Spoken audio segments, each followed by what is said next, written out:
ഇന്നലെ നിന്റെ അമ്മാവൻ പറഞ്ഞ കല്യാണത്തെ പറ്റി? എനിക്കിപ്പോ കല്യാണം വേണ്ടമ്മേ, കുറച്ചുനാൾ കഴിയട്ടെ. എന്തിനാ മാറ്റിവെക്കുന്നത്?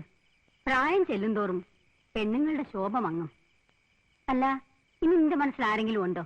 എങ്കിൽ തുറന്നു പറ. ഒരാളല്ല, ഒരുപാട് പേരുണ്ടമ്മേ. ഒരുപാട് പേരോ? ഞാൻ തമാശ പറഞ്ഞല്ലേ അമ്മേ.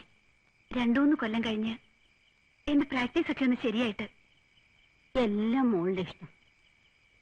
അണ്ണം വഴുതിയിട്ട് പോയത് പിന്നീട് അച്ഛന്റെ എല്ലാ പ്രതീക്ഷയും നീയാണ്. അതെന്റെ മോള് മറക്കരുത്.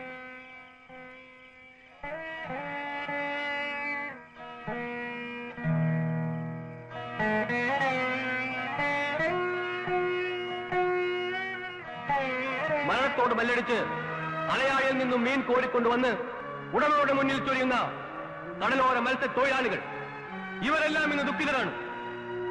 അവരുടെ കണ്ണീരൊപ്പാൻ നമ്മുടെ പ്രസ്ഥാനത്തിന് മാത്രമേ കഴിയൂ.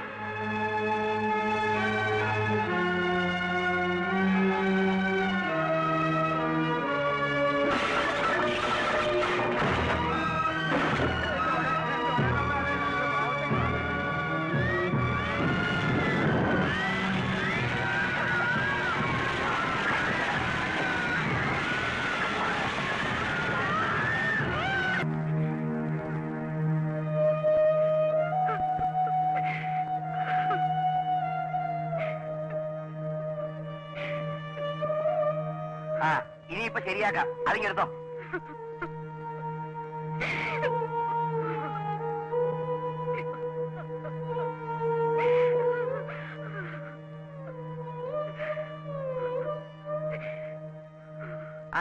കുഴിക്ക് 3 വയസ്സ് വെക്ക്.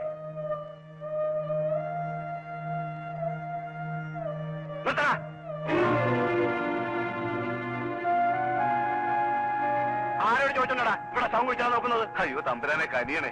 അനിയങ്ങൾ പിന്നെ എവിടെ കൊണ്ടുപോയി മൂടും? അതെനിക്കറിയണ്ട. എവിടെയെങ്കിലും കൊണ്ടുവയ്ക്കോ. എന്റെ പറമ്പിൽ ശവം കുഴിച്ചിടാൻ പറ്റില്ല. ഓഹോ, പിന്നെ തന്റെ വീട്ടിൽ കൊണ്ടു കുഴിച്ചിടട്ടെ. എടോ, തോട് നികത്തി പുരയിലും ഉണ്ടാക്കിയവനായി ചത്തു കിടക്കുന്നത്. അവന്റെ ശവം അവനുണ്ടാക്കിയ മണ്ണ് കുഴിച്ചിടാൻ പോലും സമ്മതിക്കാത്ത തനിക്ക് മനുഷ്യത്വം ഉണ്ടോ? അത്രയ്ക്ക് താല്പര്യമാണെങ്കിൽ നിങ്ങൾക്കുണ്ടല്ലോ സ്ഥലങ്ങൾ. ഉണ്ട്. ചാത്തന്റെ അച്ഛനെ കുഴിച്ചിടാനുള്ള ഭൂമി ഇന്ന് ഞങ്ങൾക്കുണ്ട്. അനന്ത, നീ ആരോട് ചോദിച്ചിട്ടാ പറഞ്ഞത്? ഇക്കാര്യത്തിൽ ആരോടും ചോദിക്കണമെന്ന് എനിക്ക് തോന്നിയില്ല. എന്നാ തോന്നണം. കൊളക്കാട്ട് രാഘവൻ ഒരുത്തൻ ഇവിടെ ജീവിച്ചിരിപ്പുണ്ട്. അച്ഛനെങ്കിലും അല്പം മനുഷ്യത്വം കാണിക്കണം.